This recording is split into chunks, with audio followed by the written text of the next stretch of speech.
Assalamualaikum warahmatullahi wabarakatuh. Ketika Nabi Adam alaihissalam diturunkan ke bumi, beliau tidak lagi memperoleh makanan secara mudah seperti ketika beliau berada di surga. Beliau harus bekerja keras untuk memperoleh buah-buahan atau daging untuk bisa dimakan. Ketika beliau Nabi Adam memperoleh binatang buruan dan kemudian menyembelihnya, ternyata tidak begitu saja bisa langsung dimakan, melainkan harus dimasak dengan menggunakan api.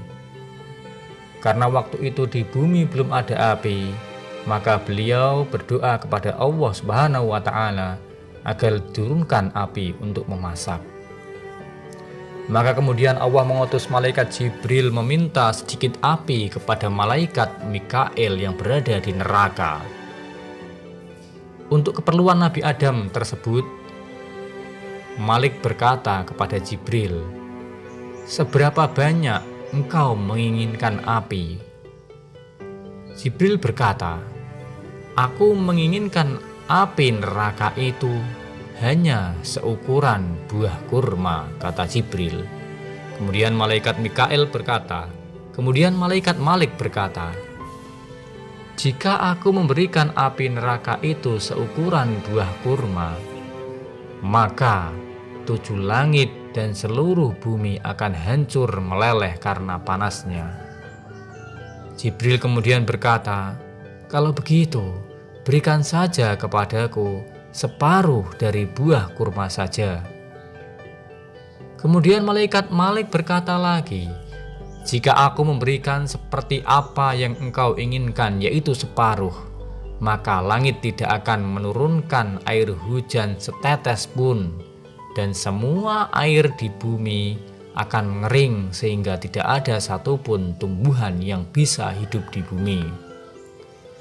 Malaikat Jibril menjadi kebingungan.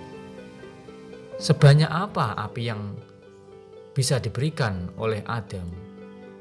Sebanyak apa api neraka yang aman untuk kehidupan di bumi? Karena itu, Jibril berdoa, "Ya Allah, sebanyak apa api neraka yang harus aku ambil untuk kebutuhan Adam di bumi?"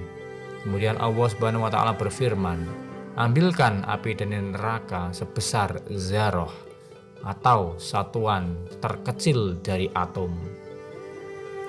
Maka Jibril meminta api neraka kepada malaikat Malik sebesar zarah dan membawanya ke bumi.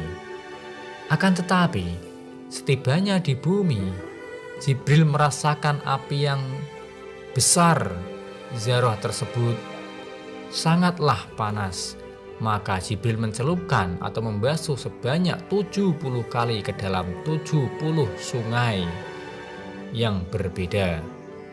Baru setelah itu beliau membawanya kepada Nabi Adam dan meletakkannya di atas gunung yang tinggi. Akan tetapi, begitu api tersebut diletakkan di gunung tersebut, maka gunung tersebut hancur berantakan.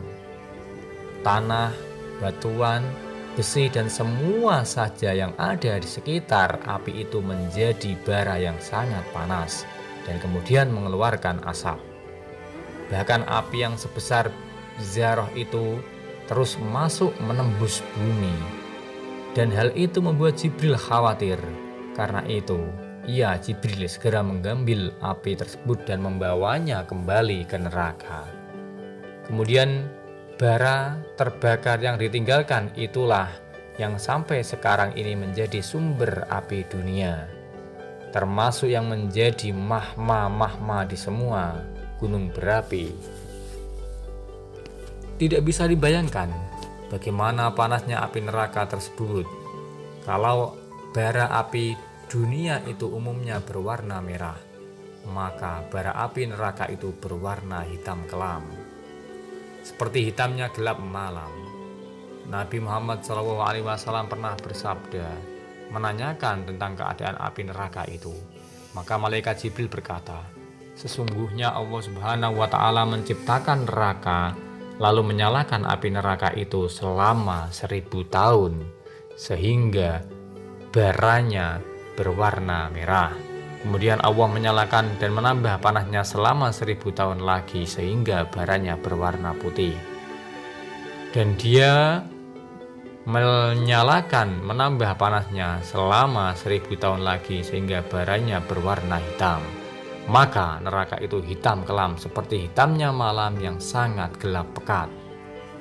Tidak pernah tenang kobaran apinya dan tidak pernah padam atau berkurang bara apinya.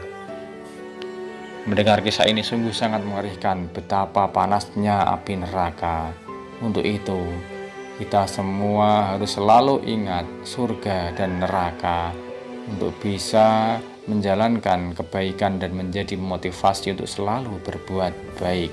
Mengingat betapa mengerikannya keadaan neraka dan api-api yang berkobar di dalamnya.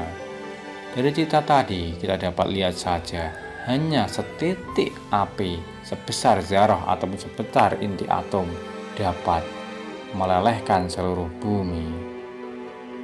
Terima kasih, semoga kisah ini dapat menjadi wawasan keislaman kita dan dapat bermanfaat bagi kita semua, khususnya bagi kreator. Semoga berharap apa yang kami kerjakan ini mendapat pahala dari Allah Subhanahu wa Ta'ala dan termasuk amal kebaikan.